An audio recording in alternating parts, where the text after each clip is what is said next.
اولیاء اللہ لا خوف علیہم ولا هم يحزنون صدق اللہ مولانا العظیم وصدق رسولہ النبی الکریم ونحن على ذلك لمن الشاہدین والشاکرین والحمد للہ رب العالمین ببرکتہ ان اللہ وملائکتہ یصلون علی النبی یا ایھا الذین آمنوا صلوا علیہ وسلموا تسلیما۔ بلند آواز سے پڑھیے الصلاۃ والسلام علیک یا سیدی یا رسول اللہ وعلی آلک واصحابک یا سیدی یا حبیب اللہ۔ الصلاۃ والسلام علیک یا سیدی یا رسول اللہ وعلی آلک واصحابک یا سیدی یا حبیب اللہ۔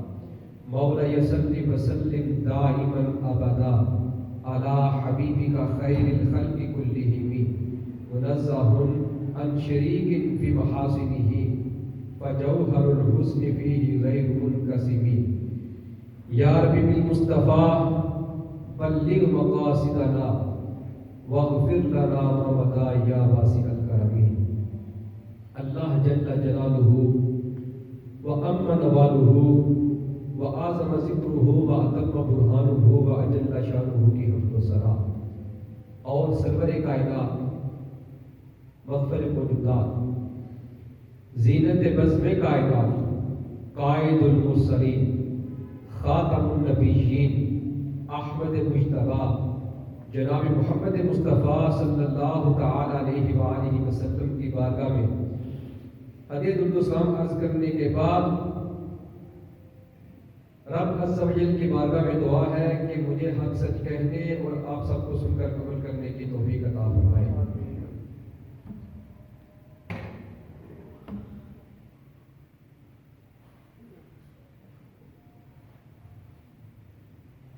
آج ہم جس ہستی کا تعارف سننے جا رہے ہیں ان کو تاجدار کھڑی عارف باللہ حضرت بابا پیر شاہ غازی کلندر دمڑی والی سرکار رحمۃ اللہ علیہ کہا جاتا ہے، کیونکہ آپ رحمۃ اللہ علیہ کا اس سے پاک شعبان میں ہوتا ہے، تو آج ہم ان کا تعارف سنیں گے کہ حضور عارف کھڑی رحمۃ اللہ علیہ کے جو پیروں کے پیر جن کو بابا پیر شاہ غازی دمڑی والی سرکار رحمۃ اللہ علیہ کہا جاتا ہے، ان کا تعارف کیا ہے۔ پیر شاہ غازی رحمۃ اللہ علیہ رب عز و جل کا ایک عظیم احسان ہے کہ اللہ نے اس مرد کلندر کو ہماری سرزمین کشمیر میں بھیجا کہ ان کے فیضان سے کشمیر کے سارے اولیاء جو ہیں وہ فیضان پا رہے ہیں، ان کے فیضان سے کشمیر کے سارے اولیاء فیضان پا رہے ہیں۔ اور آپ رحمۃ اللہ علیہ وہ ہستی ہیں کہ جو حضور غوث سمدانی قطب ربانی شیخ عبد القادر جیلانی رحمۃ اللہ علیہ کے نائب ہیں پنجاب اور کشمیر میں، اور آپ رحمۃ اللہ علیہ وہ ہستی ہیں کہ جن کو غوث پاک نے 12,000 اولیاء کی سرداری کا تاج عطا فرمایا ہے، 12,000 اولیاء کی سرداری کا تاج عطا فرمایا ہے۔ اب 12,000 اولیاء کی سرداری کا تاج عطا فرمایا کس نے؟ حضور سے پاک رحمۃ اللہ علیہ نے۔ اب ایک ولی کی شان کیا ہے؟ ایک ولی کی شان کیا ہے؟ حدیث پاک کا مفہوم ہے، نبی پاک علیہ الصلوۃ والسلام کی بارگاہ میں کسی نے پوچھا کہ یا رسول اللہ یا حبیب اللہ ہمیں یہ تو بتلائیے کہ اللہ کا ولی ہوتا کون ہے، اللہ کا ولی کون ہوتا ہے؟ تو نبی پاک علیہ الصلوۃ والسلام نے ارشاد فرمایا کہ اللہ کا ولی وہ ہوتا ہے اذا رؤوا ذکر اللہ، کہ جب تم اسے دیکھو تو تمہیں رب یاد آ جائے۔ اللہ کا ولی وہ ہوتا ہے کہ جب تم اس کو دیکھو تو تمہیں رب یاد آ جائے۔ اللہ کا ولی وہ ہوتا ہے کہ جس کو دیکھو تو کون یاد آ جائے؟ رب یاد آ جائے۔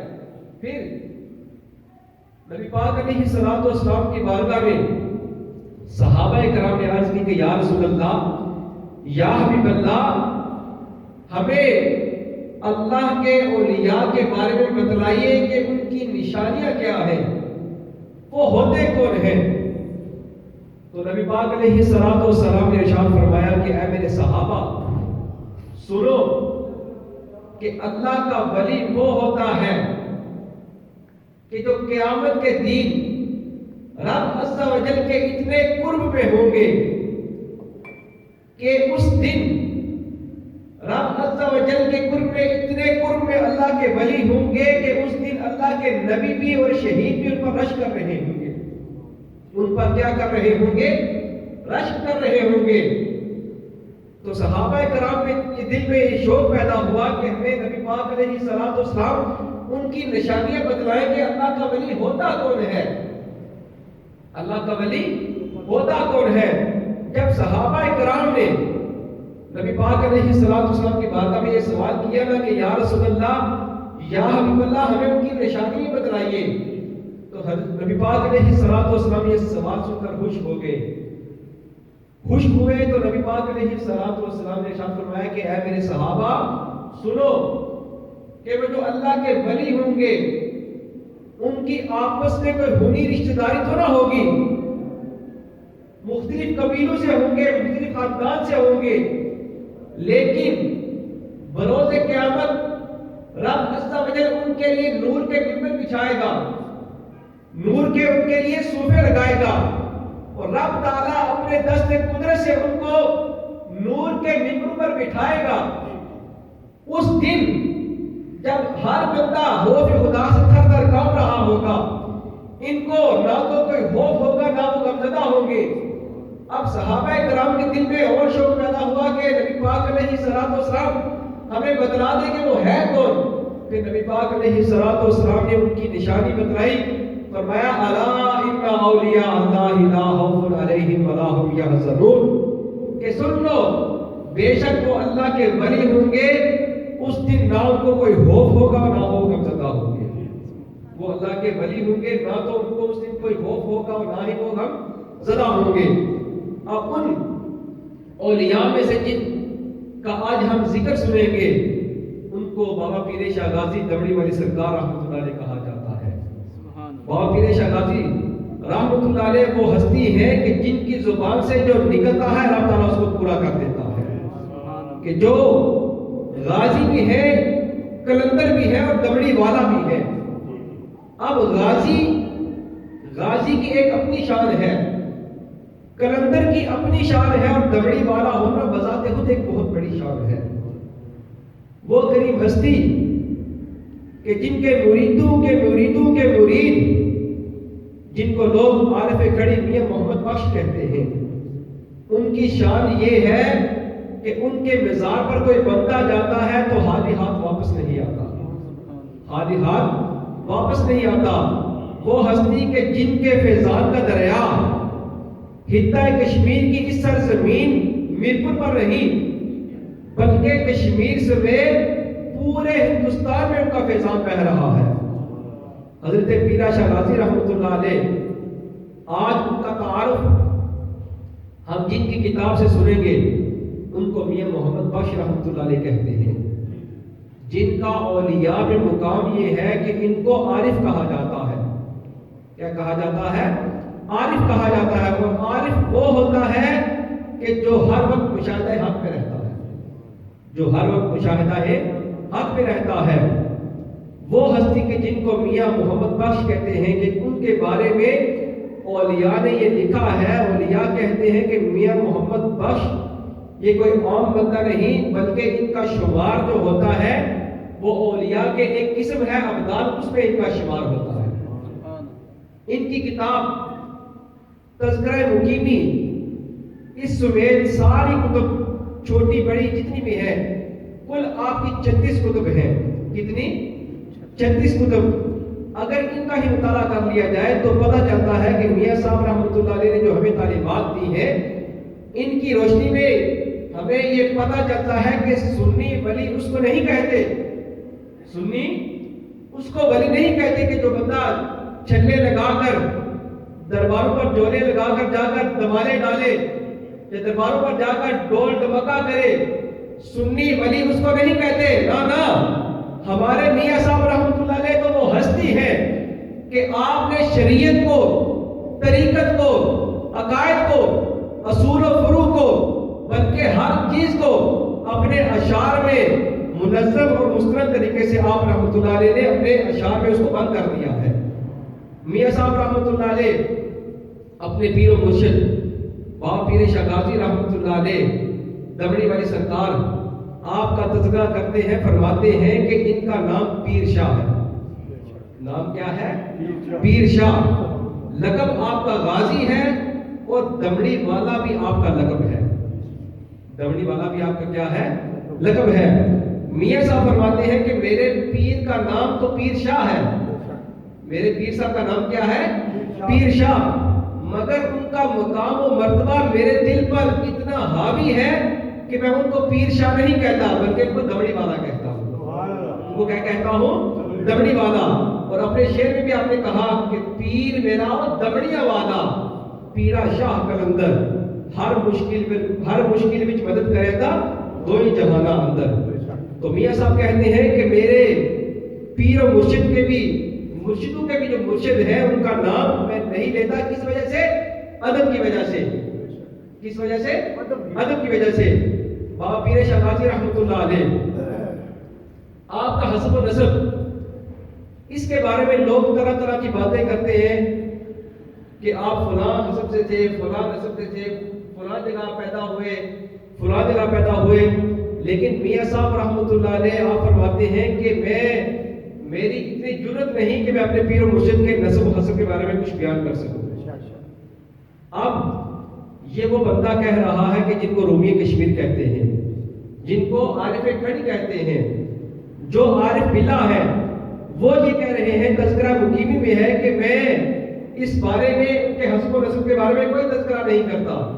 اگر آج کوئی بتا کر کہے کہ بابا پیر شاہ غازی رحمۃ اللہ علیہ فلاں حسب سے تھے، فلاں نسب سے تھے، تو اس کی بات قابل قبول نہیں ہے۔ کیوں؟ کہ ان کے مریدوں کے مرید میاں محمد باشر رحمۃ اللہ علیہ نے لکھ دیا ہے، تذکرہ مقیمی میں یہ بات لکھی ہے کہ میں ان کے حسب و نسب کے بارے میں کوئی بات نہیں کرتا۔ اب ایک اور بات ذہن نشین رکھیے گا کہ آپ کا نام کیا ہے؟ پیر شاہ۔ کیا نام ہے؟ پیر شاہ۔ اب اس کا مطلب یہ نہیں کہ آپ سید ہیں، اس کا مطلب یہ نہیں کہ آپ سید ہیں۔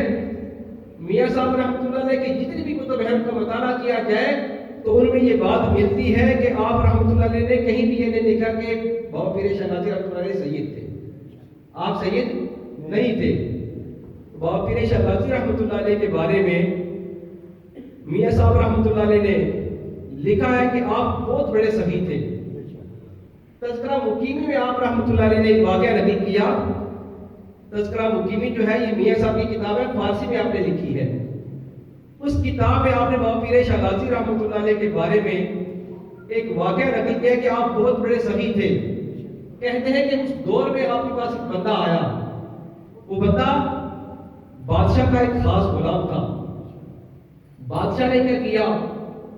بادشاہ نے اس بندے کو ایک گھوڑی دی اور 500 روپے دیے کہ یہ بطور امانت تمہارے پاس رکھنی ہے۔ اب وہ بندہ کہیں سفر پر نکلا تو ڈاکو نے اس پر حملہ کر دیا۔ ڈاکو نے کیا کیا؟ حملہ کر دیا۔ اب ڈاکو نے اس سے وہ گھوڑی بھی لے لی اور 500 روپے بھی لے لیے۔ وہ بندہ بڑا پریشان ہوا کہ بادشاہ مجھے چھوڑے گا نہیں، اس نے بطور امانت میرے پاس یہ رقم رکھی تھی اور گھوڑی رکھی تھی۔ اب وہ بندہ کیا اس بندے نے کیا؟ وہ بابا پیر شاہ غازی رحمۃ اللہ علیہ کے پاس چلا گیا۔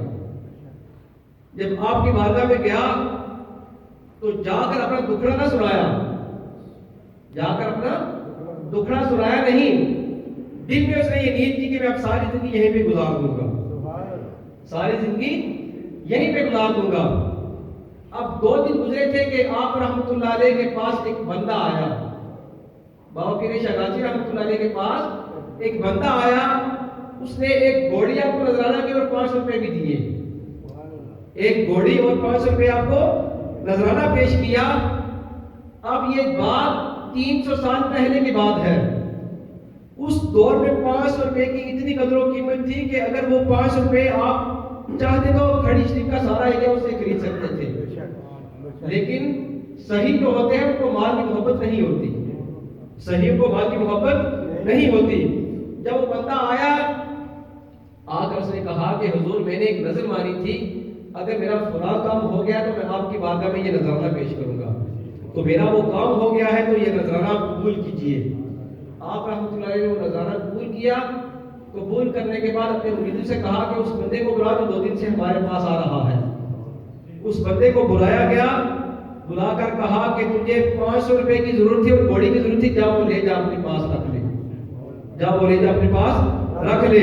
تو میاں صاحب رحمۃ اللہ علیہ نے بڑی پیاری بات لکھی کہ مالا مارے صحیح نہیں ہوندے, صحیحاں مال نہیں ہوتا, ایتھے اوتھے دوی جہانی صحیح کنگال نہیں ہوتا, ایتھے اوتھے دوی جہانی صحیح کنگال نہیں ہوتا.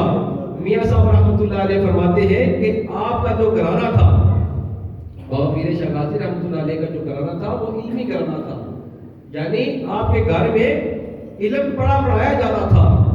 اور بابا پیر شاہ غازی رحمۃ اللہ علیہ فرماتے ہیں کہ آپ کو غازی کیوں کہتے ہیں, غازی کیوں کہتے ہیں؟ غازی وہ ہوتا ہے, غازی اس مرد مجاہد کو کہتے ہیں کہ جو اسلامی لشکر کی طرف سے کافروں کے خلاف اللہ کے دین کی سربلندی کے لیے لڑے اور زندہ واپس لوٹ آئے, اس کو کیا کہتے ہیں؟ غازی کہتے ہیں. اور بابا پیر شاہ غازی رحمۃ اللہ علیہ کی جو جوانی کی عمر تھی, اس کے بارے میں 2 اقوال آتے ہیں. ایک یہ کہ آپ بہت بڑے تاجر تھے, کیا تھے؟ بہت بڑے تاجر تھے, اور تجارت کرنا یہ سنت انبیاء ہے. تجارت کرنا یہ کس کی سنت ہے؟ انبیاء کی سنت ہے. اور آپ کے بارے میں یہ بھی آتا ہے کہ آپ جو ہے اورنگزیب کے زمانے کے تھے. اورنگزیب کا زمانہ اور آپ کا زمانہ یہ ایک ہی زمانہ تھا, اور آپ رحمۃ اللہ علیہ نے اس دور میں اورنگزیب کا ساتھ دیا, اس وجہ سے بھی آپ کو غازی کہتے ہیں, اس وجہ سے آپ کو کیا کہتے ہیں؟ غازی کہتے ہیں. اور بابا پیر شاہ غازی رحمۃ اللہ علیہ, آپ پر اللہ کا اتنا بڑا فضل و کرم تھا, آپ کا مقام و مرتبہ وہ تھا کہ جہاں فقیر کے بارے میں آتا ہے کہ فقیر جو ہوتا ہے وہ ایک وقت میں کئی جگہوں پر موجود ہوتا ہے, ایک وقت میں کئی جگہوں پر موجود ہوتا ہے. تذکرہ مقیمی میں واقعہ لکھا گیا, میاں صاحب رحمۃ اللہ علیہ نے یہ واقعہ لکھا. آپ فرماتے ہیں کہ اس دور میں, بابا پیر شاہ غازی رحمۃ اللہ علیہ کے دور میں, ایک بندہ تھا درزی. میرپور میں اس بندے کی دکان تھی درزی کی.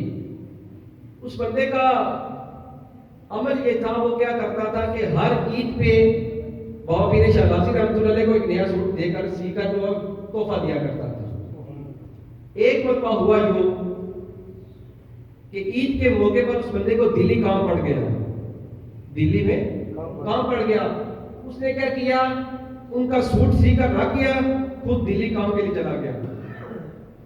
اب جب دلی وہ کام کے لیے گیا, پیچھے سے اس کی بیوی نے دیکھا کہ یہ سوٹ اس نے سی کر رکھ دیا ہے جو وہ بابا پیر شاہ غازی رحمۃ اللہ علیہ کو تحفہ دیا کرتا تھا. اب اس عورت نے کیا کیا, جب بابا پیر شاہ غازی رحمۃ اللہ علیہ عید کی نماز پڑھا کر مسجد بیٹھے نا, تو اس کی بیوی نے جا کر وہ جو اس کا سوٹ ہے وہ جا کر بابا پیر شاہ غازی رحمۃ اللہ علیہ کو تحفہ دے دیا کہ یہ آپ نے وہ سوٹ میرا ہم سی کر گیا تھا, وہ تو دلی چلا گیا ہے لیکن وہ سوٹ پیچھے چھوڑ گیا ہے. اب وہ جو بندہ درزی وہ دلی گیا, جب دلی میں جا کر اس نے عید کی نماز پڑھی نا, تو دیکھتا کیا ہے کہ بابا پیر شاہ غازی رحمۃ اللہ علیہ اس کے ساتھ کھڑے, بابا پیر شاہ غازی رحمۃ اللہ علیہ اس کے ساتھ کھڑے ہیں. جب اس نے سلام پھیرا تو بابا پیر شاہ غازی رحمۃ اللہ علیہ اس کو نظر نہ آئے. اب 1 ماہ یا 1.5 ماہ بعد جب وہ بندہ واپس آیا نا, آ کر اپنی بیوی سے کہنے لگا کہ مجھے وہ سوٹ کو دو جو میں نے سیا تھا بابا پیر شاہ غازی رحمۃ اللہ علیہ کے لیے, میں جا کر ان کو تحفہ دوں. تو اس کی بیوی کہنے لگی وہ تو میں جا کر دے آئی ہوں. تو وہ بندہ کہنے لگا کہ وہ تو عید میں میرے ساتھ پڑی ہے دلی میں, تو جھوٹ بول رہی ہے کہ میں جا کر ان کو دے کر آئی ہوں. وہ کہتی کہ تو جھوٹ بول رہا ہے, وہ تو یہاں پر موجود تھے, وہ وہاں تھے نہیں. اب آپس میں دونوں کا یہ جھگڑا چل رہا تھا کہ اتنے میں بابا پیر شاہ غازی رحمۃ اللہ علیہ خود آ گئے. بابا پیر شاہ غازی رحمۃ اللہ علیہ جب آئے نا, جھگڑا چل رہا ہے, بابا پیر شاہ غازی رحمۃ اللہ علیہ سے اس کا خاوند کہنے لگا کہ حضرت آپ بتائیے کہ آپ فلاں دن عید کا جو دن تھا آپ دلی میں تھے یا یہاں پر تھے؟ آپ رحمۃ اللہ علیہ نے کہا کہ میں وہاں بھی تھا اور یہاں بھی تھا, یہ فقیر کے لیے کوئی مشکل بات نہیں ہے. میں وہاں بھی تھا اور یہاں بھی تھا, یہ فقیر کے لیے یہ مشکل بات نہیں ہے. تو وہ بابا پیر شاہ غازی رحمۃ اللہ علیہ جن کا اس مہینے میں عرس پاک ہے, آپ رحمۃ اللہ علیہ بہت بڑی ہستی ہیں. اور اس سے بڑی بات کیا ہو سکتی ہے کہ آپ رحمۃ اللہ علیہ حضور غوث پاک کے نائب ہیں کشمیر میں, حضور غوث پاک رحمۃ اللہ علیہ کے کشمیر میں نائب ہیں. اور خود حضور غوث پاک رحمۃ اللہ علیہ نے بابا پیر شاہ غازی رحمۃ اللہ علیہ کو 12,000 اولیاء کی سرداری کا تاج عطا فرمایا ہے. کتنے اولیاء کی؟ 12,000 اولیاء کی سرداری کا تاج عطا فرمایا ہے. اور ایک ولی کی شان کو سن لو بھائی، ایک ولی کی شان کیا ہے؟ نبی پاک علیہ السلام کی بارگاہ میں پوچھا گیا کہ یا رسول اللہ بتایا اللہ کا ولی کون ہوتا ہے؟ اللہ کا ولی کون ہوتا ہے؟ تو نبی پاک علیہ السلام نے فرمایا کہ اللہ کا ولی وہ ہوتا ہے ذکر اللہ، کہ جب تم اس کو دیکھو تو تمہیں رب یاد آ جائے. اللہ کا ولی وہ ہوتا ہے کہ جب تم اس کو دیکھو تو تمہیں رب یاد آ جائے. رب عز و جل کی بارگاہ میں دعا ہے کہ ہمیں بابا پیر شاہ غازی رحمۃ اللہ علیہ کی جو ان کی تعلیمات ہیں ان پر عمل کرنے کی ہمیں ہمت و توفیق عطا فرمائے. اور یہ ان کا مہینہ ہے، اس مہینے میں کون سے پاک ہے، کثرت سے ان کے لیے سارے ثواب کرنے کی توفیق عطا فرمائے. آپ سب کو پتہ